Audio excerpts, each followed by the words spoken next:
morning, Brew. And I love this when we get to have old friends on. This is Steve Paternoster. This is cool because Steve owns one of my favorite restaurants in town, which is Scalo.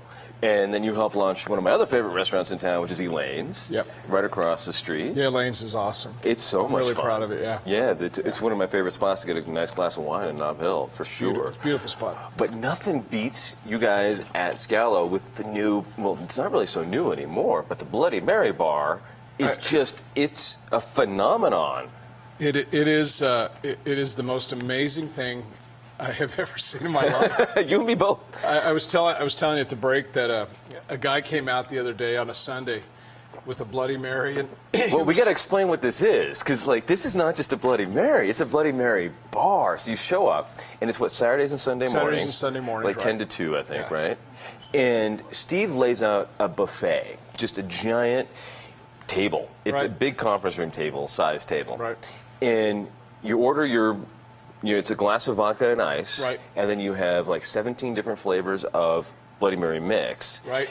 And then you have all kinds of other stuff like fried chicken, donuts, crab legs, oysters, as well as all kind of the traditional Bloody Mary fixings you put in it, from like the olives and all of that stuff. And the first time you go, you always spot the first timers because they're like sitting there just staring at the table for a minute trying to figure out how to do it. And then the old pros are guys like the one you were talking about who show up with these things that are like they try to put everything in that one pint glass and walk away with it. It's nuts. And you know what? The more they can fit in it, the better it is. I was telling you, I saw a guy come out of the bar with a glass. He's got both hands, and he is almost staggering under the weight of this drink. And a drink is like, it was more like a concoction, and it had donuts, and it had crab legs, and it had okra, and it had chicken wings, and it cheese. And the guy comes out, and both patios were full of folks doing the same thing. And this Bloody Mary was so magnificent that both patios stood up and gave him this presentation. And I went over and thanked the guy, and I instantly had it on the internet. And it's fun. I like that a lot. It's unique. I love that, and people love it. And you know what? The more, the merrier. Right. It's become a little thing. My buddies and I go there, and we have a great time, and take the bus up. Right. And then I can ride my bicycle all the way down the hill. Take the bus. For right. Sure. Because you can't stop at one, so you take the bus. Right. This weekend is the big Summerfest. Yep. Is the Bloody Mary bar going to be open during Summerfest? Absolutely. And I'm going to be doing paella on the patio as well. Oh, really? So it'll be a blast. Oh, that'll be wonderful. Yeah, the Summerfest is this weekend, and somebody was talking to me about it the other day, and I remember in the early 90s when we first started doing those. People would have thought you were crazy. Yeah, but you know what?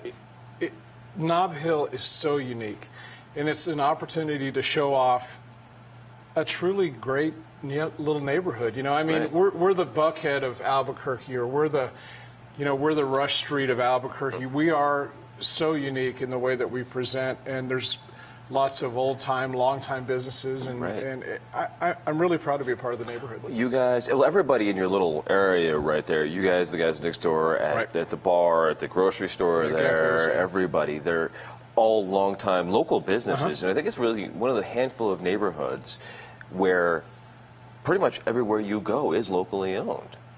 There's a couple of exceptions, but pretty much it's locally owned. And the exceptions are good exceptions. Having Staples there's handy for the neighborhood. Right.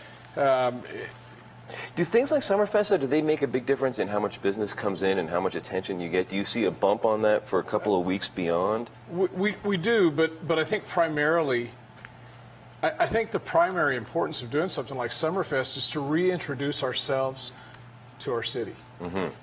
As Albuquerque grows and the boundaries kind of expand, we have folks from the west side that might not ever get down to Nob Hill, or folks from the far northeast sides that don't get to Nob Hill.